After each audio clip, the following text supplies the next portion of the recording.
52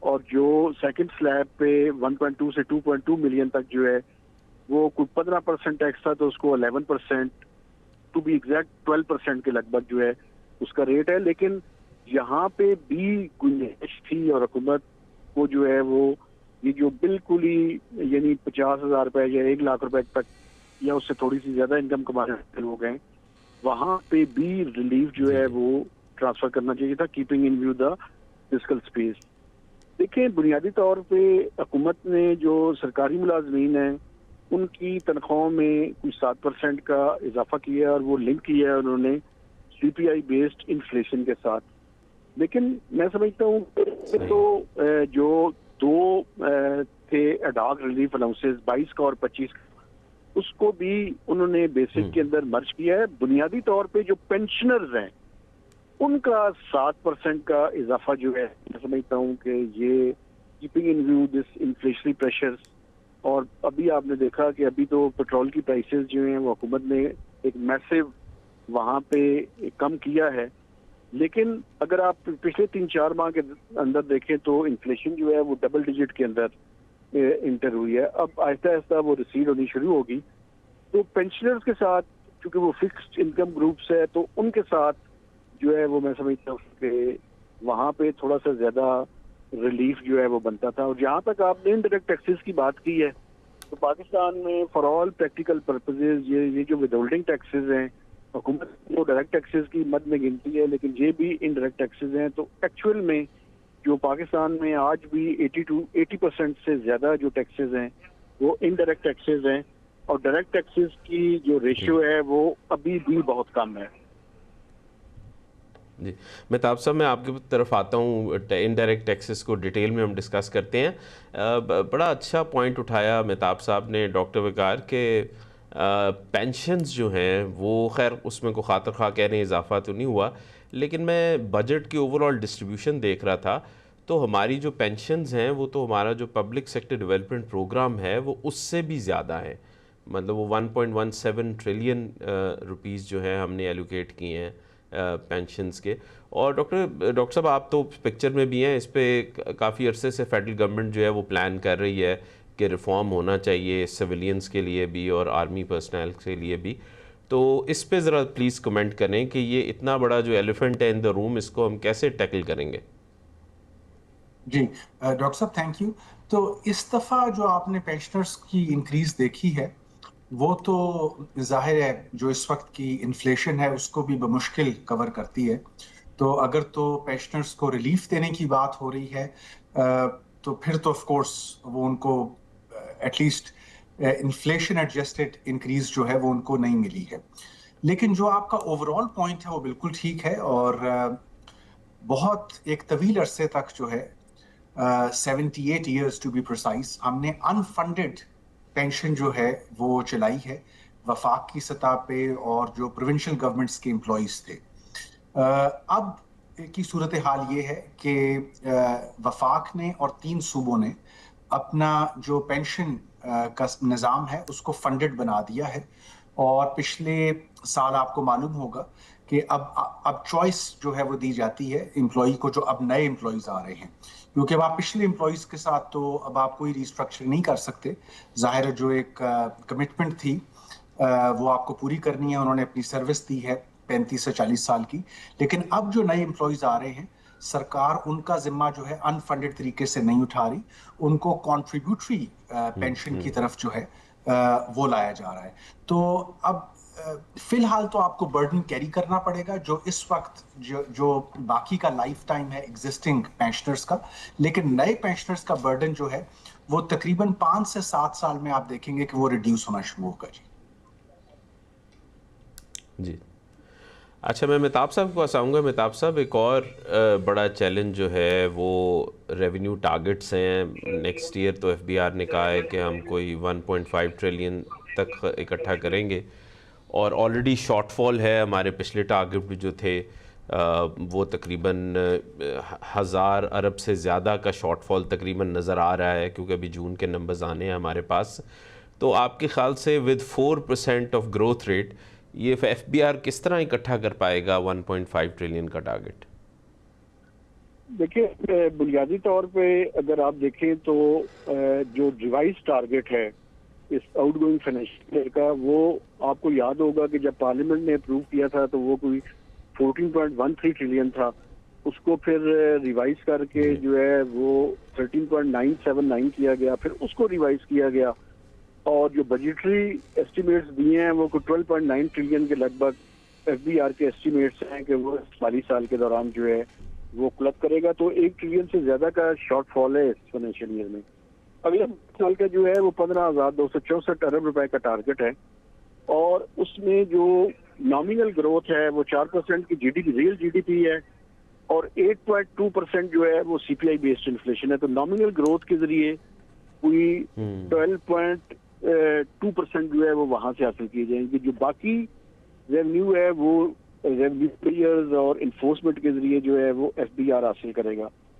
تو F B are کی جو انٹرنل ڈیٹ ہے وہ تو بڑا کلیئرلی وہ کہتے ہیں جی کہ چونکہ آئی ایم ایف کے پروگرام کے اندر ہیں تو کم از کم اگلے مالی سال کے دوران بھی کوئی 600 سے 700 ارب روپے کا شارٹ فال ایکسپیکٹ کر رہے ہیں. چونکہ ایک اور بڑی جو ہے وہ ایف بی آر کے لیے ایک طرف تو اچھی خبر ہے ملک کے لیے، لیکن ایف بی آر کے لیے اچھی خبر نہیں ہے، چونکہ آپ کو پتہ ہے کہ فیول کی پرائسز جو ہیں وہ گرنی شروع ہوئی ہیں. تو اوور آل جو سی پی آئی ہے وہ بھی پہلے کہا جا رہا تھا ڈبل ڈیجٹ کے اندر رہے گی، تو وہ تیزی سے جو ہے وہ چانسز ہیں کہ وہ جو سی پی آئی کا ہے وہ بھی ڈاؤن ورڈ ریویژن ہوگی اس کی.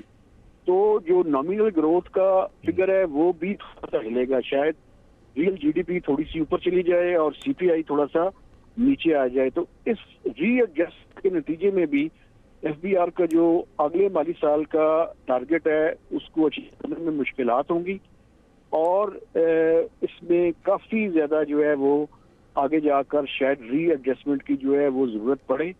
لیکن بنیادی مسئلہ یہ ہے کہ ایف بی آر کا ٹارگٹ تو چیلنجنگ ہے، لیکن اگر آپ حکومت کے ایکسپینڈیچرز کو دیکھیں تو وہاں پہ کوئی کمی جو ہے وہ مجھے نظر نہیں آ رہی. ایک طرف یہ چیلنج ہے، دوسری طرف جو ایکسپینڈیچر وہاں پہ کوئی میجر ریفارمز کی باتیں تو کر رہے ہیں. حکومت کی ریفارمز جب بھی آتی ہیں تو مجھے یہ لگتا ہے کہ پرائسز میں اضافہ یا ٹیکس ریٹ میں اضافہ، ان ٹرو سینس اور لیٹر اینڈ اسپرٹ میں جو ریفارمز کرنے کی ضرورت ہے وہ جو ہے وہ نہیں نظر آ رہی. مثلا right sizing of the government میں آپ دیکھیں تو کوئی میجر جو ہے وہ انہوں نے ابھی تک اس کے اوپر کام نہیں کیا، بلکہ وہ جو ویکنٹ پوسٹ تھی ان کو ابالش کر دیا. اس کا ریونیو امپیکٹ کوئی زیادہ جو ہے وہ نظر نہیں آ رہا. تو وہاں پہ جہاں پہ کام کرنے کی ضرورت تھی وہ شاید اس انداز میں نہیں کیا جا رہا. جی ایس او ایز بھی مہتاب صاحب کافی بڑا مسئلہ. میں ڈاکٹر صاحب کے پاس آؤں گا. ڈاکٹر صاحب 43% ہمارا ٹوٹل ایکسپینڈیچر جو ہم دیکھ رہے ہیں وہ جا رہا ہے ڈیٹ سروسنگ میں یا انٹرسٹ پیمنٹس کہہ لیں، یا اگر ہم ریونیو ٹارگٹ سے کمپیئر کریں وہ تو تقریباً 61% بن جاتا ہے.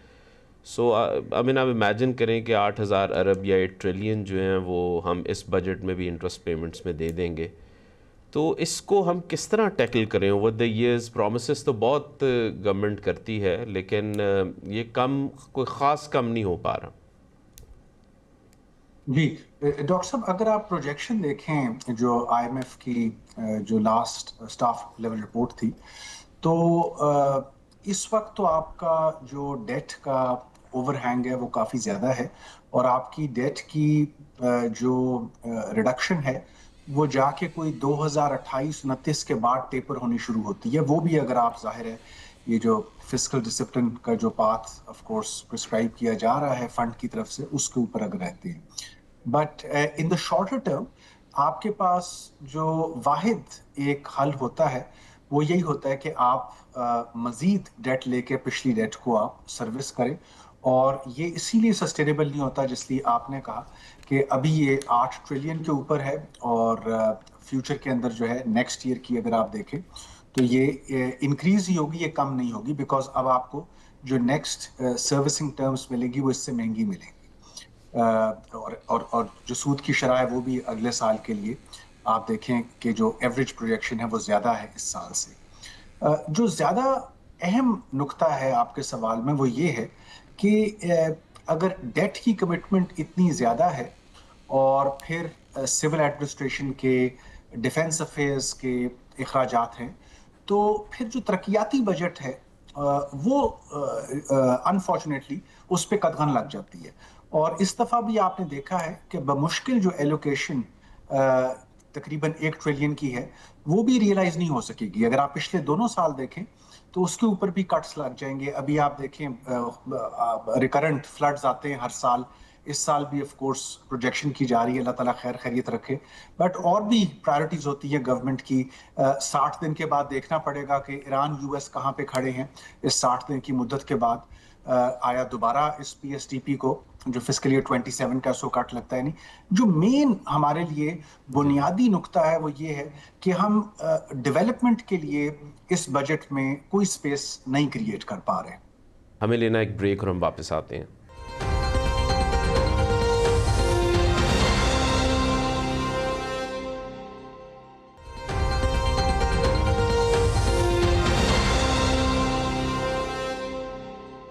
ویلکم بیک ناظرین. میں مہتاب صاحب کے پاس آؤں گا.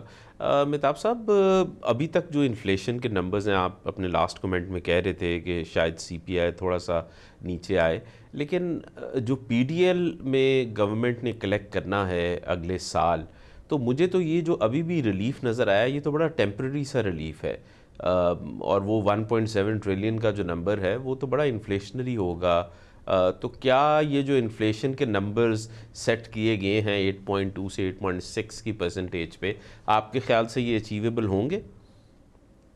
دیکھیں, یہ جو آپ بات کر رہے ہیں نا سر, اس سال آئی ایم ایف کے ساتھ ایگری تھا کہ آپ نے پیٹرول اور ڈیزل پہ 80 روپے آن ایوریج جو ہے وہ پیٹرولیم لیوی لینی ہے.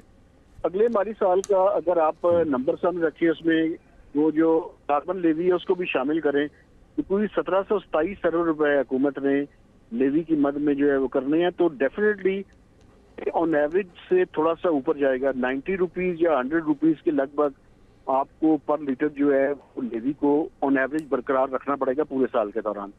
اس سال بھی اگر آپ دیکھیں تو 1468 کا جو ٹارگیٹ تھا اس کو حکومت 30 جون کو بڑی آسانی سے ایکسیڈ کر جائے گی, اور جو ایسٹیمیٹس ہیں وہ بتا رہے ہیں کہ 1550 ارب روپے کے لگ بھگ یہ بائی اینڈ جون جو ہے وہ کھڑے ہوں گے.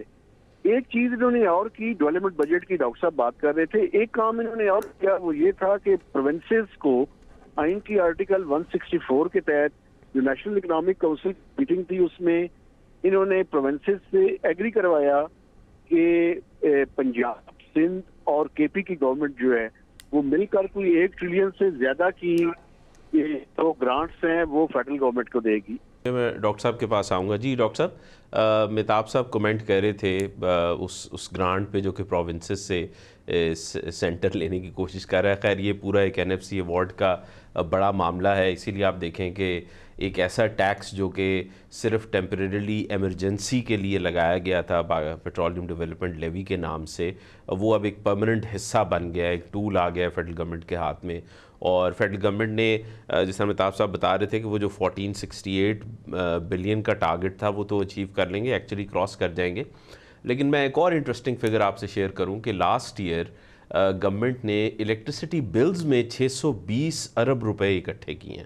تو آپ امیجن کریں کہ ان دونوں کو آپ سم اپ کر لیں تو 2000 ارب یا 2 ٹریلین روپیز جو ہیں وہ گورنمنٹ نے ان ڈائریکٹ ٹیکسز کے تھرو ریکور کیے ہیں, جو کہ ڈائریکٹلی لوگوں کی جیب کے اوپر حملہ ہے, اور وہ بھی عام آدمی کی. بالکل, آئی تھنک ڈاکٹر صاحب آپ ٹھیک کہہ رہے ہیں, and let me complete the thoughts جو مہتاب صاحب کہہ رہے تھے, کیونکہ وہ بڑا اہم نقطہ ہے.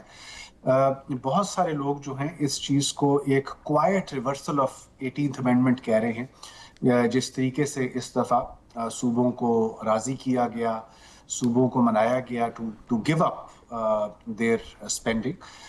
نیچرلی ظاہر ہے جس وقت ضرورت ہوتی ہے یا ایکسٹرا آرڈنری سرکمسٹانسز ہیں اس وقت, اور آپ کو یہ بھی معلوم ہے کہ جب بجٹ پریزنٹ کیا جا رہا تھا ایٹ لیسٹ اس وقت تک جو ہے وہ ایران یو ایس کی پیس ڈیل بھی نہیں ہوئی تھی, تو the pressure was there.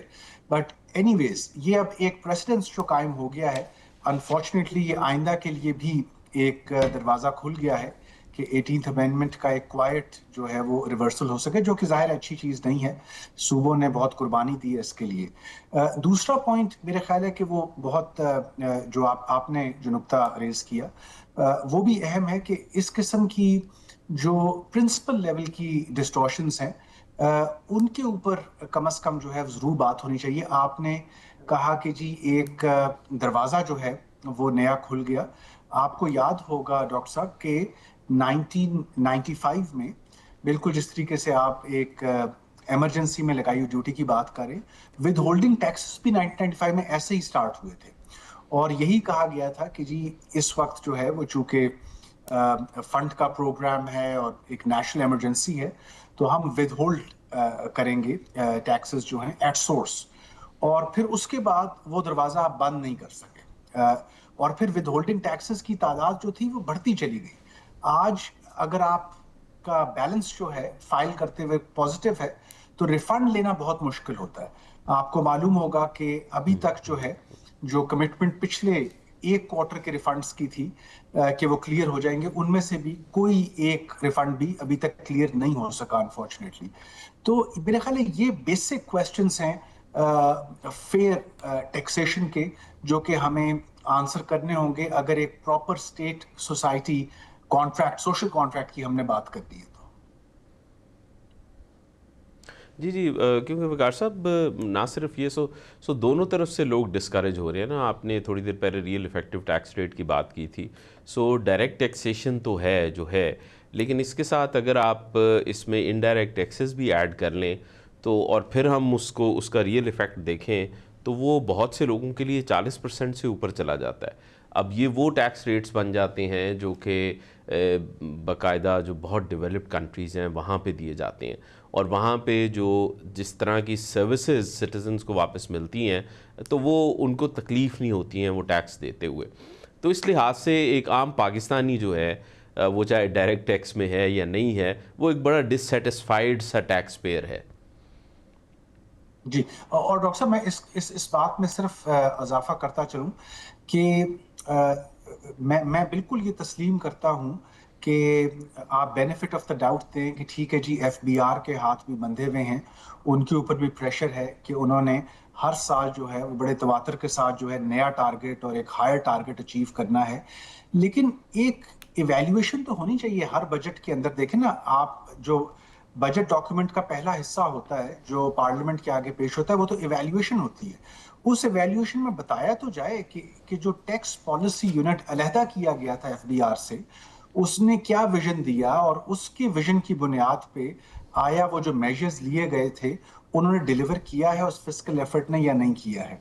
پھر دوسری چیز یہ ہے کہ اگر آپ ٹیکس ریٹس میں آپ ریلیف نہیں دے سکتے تو ٹیکس کمپلائنس کی جو کاسٹ ہے, جو ٹیکس پیئر کی کمپلائنس کاسٹ ہے, اس میں تو ریلیف دیجئے نا.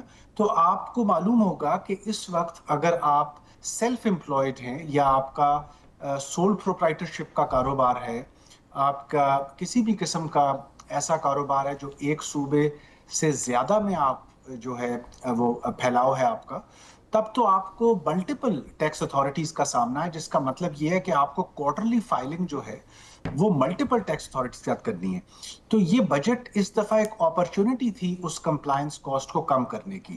پنجاب کا بجٹ جو آیا, پنجاب گورنمنٹ نے بات کی کہ جی ہمارے انڈر جو 3 ریونیو اتھارٹیز ہیں جس میں پی آر اے ہے, بورڈ آف ریونیو ہے اور ایکسائز ڈپارٹمنٹ ہے, ہم ان کو مرج کر کے ایک اتھارٹی بنانے کا سوچ رہے ہیں.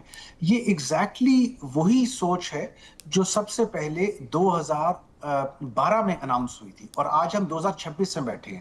تو اگر ہم اپنی ٹیکس اتھارٹیز کو انٹیگریٹ کر کے ایک یونیفائڈ فائلنگ سسٹم نہیں بنا سکتے تو اس وقت ٹیکس پیئر کی کمپلائنس کاسٹ ہائی ہے, اور یہ زیادہ جو ہے وہ ہوتی جائے گی, اور آپ کے بزنسز انکمپیٹیٹو رہیں گے.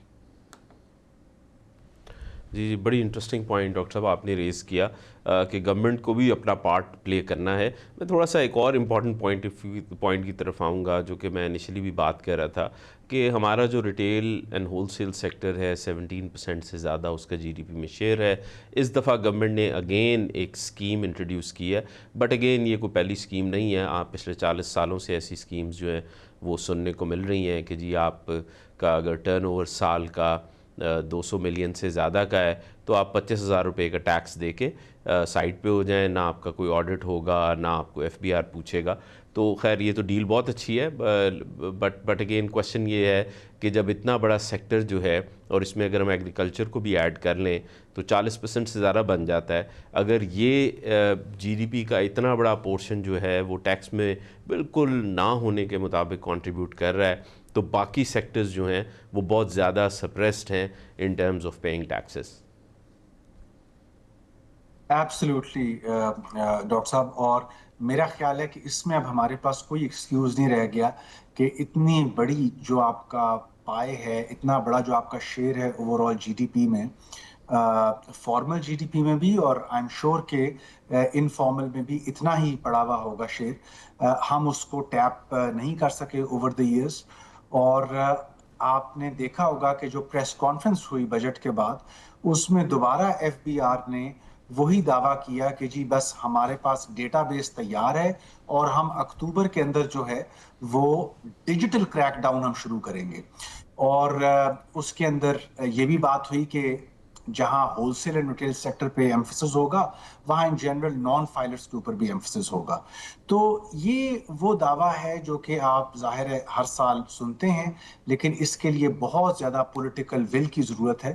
اور اگر آپ میرا ذاتی وہ اگر میں اپنا ویو دے سکوں تو میرا خیال ہے کہ ابھی اتنا پولیٹیکل ریزالو نہیں ہے کہ آپ ایک اس طبقے کو جس کو آپ ابھی تک ہاتھ نہیں لگا سکے، you could go after them, especially جب کہ کوئلیشن گورنمنٹ میں آپ ہیں.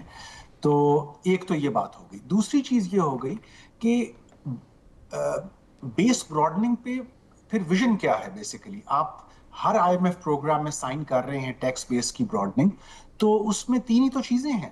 اس میں wholesale and retail taxes ہیں، اس میں آپ کی ایگریکلچرل سیکٹر کی جو انکمز ہیں، اور اس کے بعد ان ٹیکسڈ جو سروسز سیکٹرز ہیں ادر دین ریٹیل ٹریڈ، جس میں آپ کے یہ ایسے سروس سیکٹرز جو کیش بیس پہ چل رہے ہیں وہ ہیں. تو اس کے اندر اگر آپ دیکھیں تو دو چیزیں تو ویسے ہی آؤٹ ہو گئی. ایگریکلچر اور سروسز کے اوپر جو جی ایس ٹی ہے وہ تو صوبوں نے کلیکٹ کرنا ہے، تو صوبوں کو تو کوئی اکاؤنٹیبل یہاں پہ اس وقت کر نہیں رہا. آپ کا جو آپ نے خود ہی بتایا کہ N F C will be under debate, لیکن آپ کا این ایف سی کے اندر بھی وہ کیریٹ اینڈ اسٹک نہیں ہے کہ صوبوں کے پاس کوئی ٹارگٹ ہو. تو ایف بی آر کے پاس لے دے کے جو wholesale and retail trade sector کی جو ٹیکس براڈننگ ہے، صرف وہ ایک فوکس ہے ان کے پاس، جو کہ آئی ایم ہوپنگ کہ اس سال جو ہے وہ ڈیلیور کریں گے. پھر میں اس میں ایڈ کرتا چلوں کہ اس وقت بہت سارا جو آپ کا ٹیکس کا جو کمیٹڈ جو آپ کی لائبلٹی وہ آڈٹس پہ پھنسی ہوئی ہے. ڈان کی رپورٹ کے مطابق کوئی 100 بلین سے اوپر کا جو آڈٹس ہیں وہ صرف پچھلے سال کے کھلے ہوئے ہیں، اور اگر آپ پچھلے کوئی 3-4 سال کے دیکھیں تو وہ آڈٹ کیسز بھی ابھی تک بند نہیں ہوئے ہیں. سو ان کو بھی مانیٹر کرنے کی ضرورت ہے کہ جو چیزیں اس وقت اوپن میں پڑی ہوئی ہیں ان کو ہم کلوز کریں. پھر اس کے بعد آپ یہ دیکھ رہے ہیں کہ ٹریک اینڈ ٹریس سسٹم جو تھا وہ ایف بی آر نے انٹروڈیوس کیا تقریباً 4 کموڈیٹیز کے لیے، جن میں ٹوبیکو تھی، سیمنٹ تھی، شوگر تھی اور فرٹیلائزر تھی.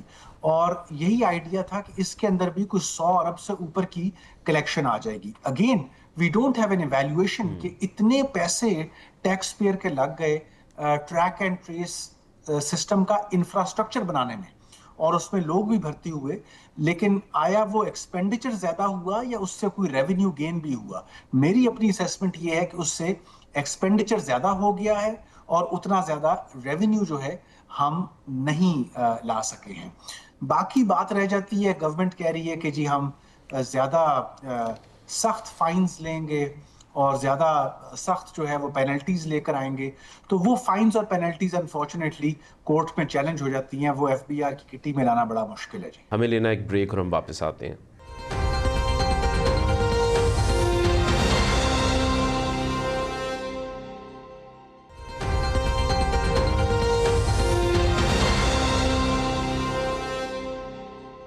ویلکم بیک ناظرین. اچھا میں تھوڑا سا ایکسپورٹرز کی طرف بھی آؤں گا. ایک ہمیشہ بہت بڑا پوائنٹ جو کہ ہمیشہ ہمارے جو پالیسی میکرز ہیں وہ کہتے ہیں جی ہم نے ایکسپورٹ لیڈ گروتھ لے کے آنی ہے. اس دفعہ جو ایک چھوٹا سا چنک چینج کیا گیا ہے کہ 2 قسم کے ٹیکسز لگتے تھے ایکسپورٹرز پہ, ایک ایڈوانس تھا, ایک ود ہولڈنگ ٹیکس تھا, وہ 2% تھا ملا کے, اب اس کو انہوں نے کم کر کے تقریباً 1.25% پہ کر دیا. اب دو یہ اتنا بڑا تو نہیں ڈفرنس ہے, لیکن اگر آپ دوسری طرف دیکھیں تو میں پڑھ رہا تھا کہ ٹرکی نے 25% سے اپنا جو کارپوریٹ ٹیکس ہے وہ کم کر کے 12.5% کر دیا. سو بہت زیادہ کمپٹیشن جو ہے, مطلب بہت سے ملک جو ہیں آلریڈی کیا کرتے ہیں, اگر ہم اپنے کمپیٹیٹر کنٹریز کو بھی دیکھ لیں کہ وہ اپنے ایکسپورٹ سیکٹرز کو بہت زیادہ سبسڈائز کرتے ہیں, لیکن اس جگہ پہ بھی کوئی خاص موومنٹ نہیں نظر آ رہی ہمیں. جی ڈاکٹر صاحب 2-3 چیزیں تو آف کورس ان کے لیے ریلیف ہیں. ایک تو ظاہر ہے جو exporting entities super tax face کر رہی تھیں وہ معاملہ حل ہو گیا, وہ ویور مل گیا. اسی طریقے سے جو ایکسپورٹ ڈیولپمنٹ سرچارج تھا وہ بجٹ سے آپ نے دیکھا کہ کچھ دنوں پہلے ہی جو تھا اس کو ابالش کر دیا گیا. It was much celebrated. جی پھر گورنمنٹ نے بجٹ سے ہی چند دن پہلے جو تھا ایکسپورٹ فیسیلیٹیشن اسکیم کے تحت جو مارک اپ تھا وہ ریڈیوس کیا 4.5%. اب جو آپ کا پوائنٹ ہے نا کہ آپ نے بہت اہم نقطہ بتایا کہ جو منیمم جو آپ کا وہ ہے ٹیکس جو فیس کر رہے تھے ایکسپورٹرز وہ 2 سے کم کر کے 1.25% کے قریب جو ہے وہ کر دیا. لیکن yes it has been converted into minimum tax, but آپ کا ایکسپورٹر جو ہے وہ نارمل ٹیکسیشن رجیم میں ہی رہے گا, وہ سمپلیفائڈ رجیم میں نہیں آیا. جو ان کی ایکسپورٹرز کی ڈیمانڈ تھی وہ یہ تھی کہ آپ ہمیں نارمل ٹیکس رجیم سے سمپلیفائڈ FTR میں لے کر آئیں, پھر جا کے ہماری کمپلائنس کاسٹ جو ہے وہ کم ہوتی ہے. اور انہوں نے سائٹ بھی کیا تھا کہ جی وہ کوئی نئی چیز نہیں مانگ رہے, بنگلہ دیش, انڈیا, ویتنام میں ایکسپورٹر کو اسی قسم کا ٹیکسیشن رجیم کا سامنا ہے, which is a simplified form of simplified FTR. وہ انفارچونیٹلی اس بجٹ نے وہ ریگولیٹری ایزنگ جو ہے وہ ایکسپورٹر کو نہیں دی ہے. جی اچھا صحیح ہے. ایک اور امپورٹنٹ سیکٹر جس پہ کہ ریئل اسٹیٹ سیکٹر میں ویلتھ ٹیکس میں کمی, ود ہولڈنگ ٹیکس میں کمی کی گئی ہے, جو کہ پرچیز اور سیل آف دا پراپرٹی ہے وہ تقریباً 50% کم کر دیا گیا ہے. اگین اینڈ اگین ہم دیکھتے ہیں کہ ہم آ جا کے ریئل اسٹیٹ سیکٹر کو کافی زیادہ بینیفٹ دیتے ہیں, لیکن بینیفٹ کا فائدہ تو اس وقت ہوتا ہے جب ورٹیکل سٹرکچرز بنیں گے اور کنسٹرکشن جو ہے وہ پیچھے پوری کی پوری کو 50 سے 70 انڈسٹریز کو چلائے گی. لیکن ہر دفعہ یہ ہوتا ہے کہ پراپرٹی کی بائنگ اینڈ سیلنگ میں وہ جو ڈیڈ ایسٹ ہے اس کی ٹرانزیکشن جو ہے وہ ایک گریٹر پرسنٹیج ہوتی ہے, اور جو ایکچوئل ورٹیکل کیا نام ہے اسٹرکچرز ہیں انویسٹمنٹ جس میں گھر بنے یا کمرشل بلڈنگز بنے وہ بہت کم ہوتا ہے. بالکل ڈاکٹر صاحب نے ٹھیک کہا. میں صرف اس میں تھوڑا سا میں بیلنسڈ ویو لوں گا. میں نے یہ نوٹس کیا کہ ریئل اسٹیٹ کے جو ریلیف میجرز تھے جن میں 7E جو تھا اس کو ابولش کر دیا گیا. اسی طریقے سے جو 236C تھا اس کے تحت جو ایڈوانس ٹیکس ہے آن سیلرز وہ ریڈیوس کیا گیا ہے. اور آپ نے صحیح فرمایا کہ بائرز کے اوپر بھی جو ایڈوانس ٹیکس ہے اس میں بھی ریڈکشن آئی ہے.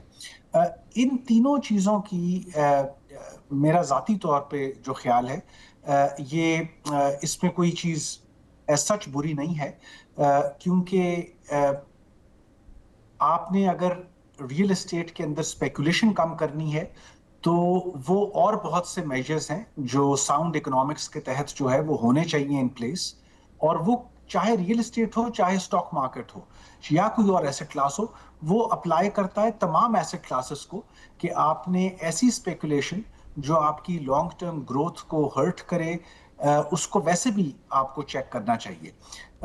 یہاں پہ میرا خیال ہے کہ ریئل اسٹیٹ کے اندر جو گورنمنٹ کا خیال ہے کہ بہت سارے لوگوں کے, بہت سارے اسٹیک ہولڈرز کے پیسے لاک ہو چکے ہیں, اور ایک جو آبجیکٹو تھا اس دفعہ کہ کچھ ریلیف میجر دیا جائے وہ تو یہ تھا کہ ان پیسوں کو ان لاک کیا جائے تاکہ وہ کچھ ایکٹیویٹی سیل پرچیز شروع ہو, اور اگر لوگوں نے ڈائیویسٹ بھی کرنا ہے, لیکویڈیٹ بھی کرنا ہے, تو وہ لیکویڈیٹ کر کے پھر دوسرے سیکٹرز میں لا سکے. دوسرا آف کورس میرا خیال ہے گورنمنٹ جو ہے تھوڑا سا جب یہ بات کرتی ہے کہ ہم اسٹیبلائزیشن کے